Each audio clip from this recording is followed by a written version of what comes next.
Bonjour à tous, bonjour à toutes, j'espère que vous allez bien. Votre recruteuse IT de Ireland.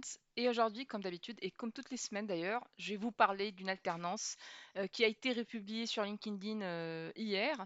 Cette alternance est pour les administrateurs réseau sécurité, stagiaires ou alternants. Et puis, bien évidemment, c'est une alternance c'est une société qui est basée sur Île-de-France.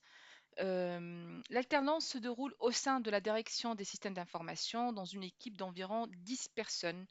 Les missions couvrent la configuration des firewalls, switch, bornes Wi-Fi, la mise en place des serveurs comme MPS et Squid, et la participation à des projets réseau et sécurité. L'alternant devra aussi assurer la supervision, le monitoring, l'analyse d'incidents et la mise à jour des documentations et la veille technologique.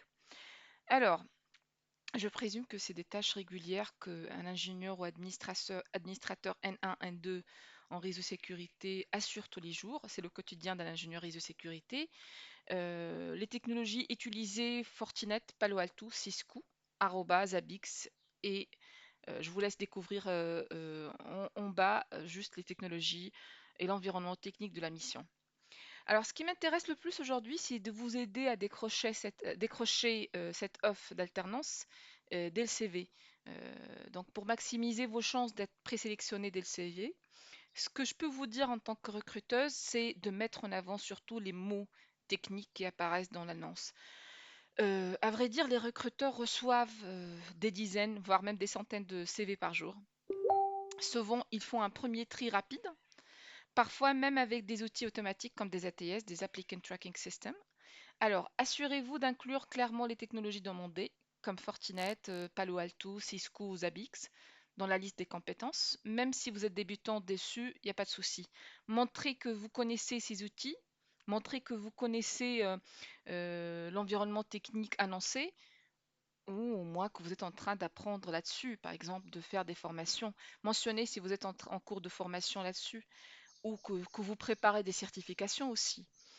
Alors, ajoutez surtout une rubrique projet technique où vous présentez des expériences concrètes, même personnelles ou académiques.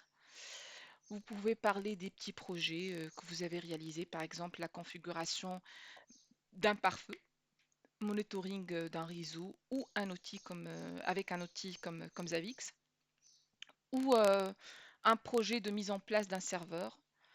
Le plus important, c'est que vous montrez que vous mettez la main déjà dans la pâte, comme on dit, que vous êtes loin de la théorie, vous êtes dans la pratique plutôt. C'est un vrai plus pour prouver votre motivation et votre capacité à agir. Ma dernière consigne, c'est tout simplement soigner le titre et l'accroche de votre CV pour capter l'attention dès le début. C'est-à-dire, en tant que titre comme titre, vous pouvez mettre clair, par exemple, alternant administrateur réseau sécurité, étudiant en école d'ingénieur. Ensuite, juste en dessus, vous pouvez écrire un petit paragraphe qui explique rapidement qui vous êtes, ce que vous pouvez apporter justement à l'entreprise.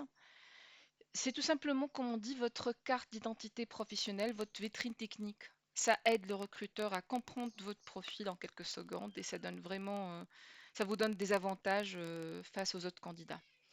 Donc vous voyez, c'est simple. Ce sont des astuces simples mais très efficaces pour sortir du lot avant même d'arriver en entretien. Le but est tout simplement que votre CV donne envie d'en savoir plus sur vous. Alors, n'hésitez pas à vous abonner à la chaîne YouTube de Airlines, activez la cloche pour recevoir des notifications pour nos prochaines vidéos. Et je vous dis à très bientôt. Bon courage à toutes et à tous.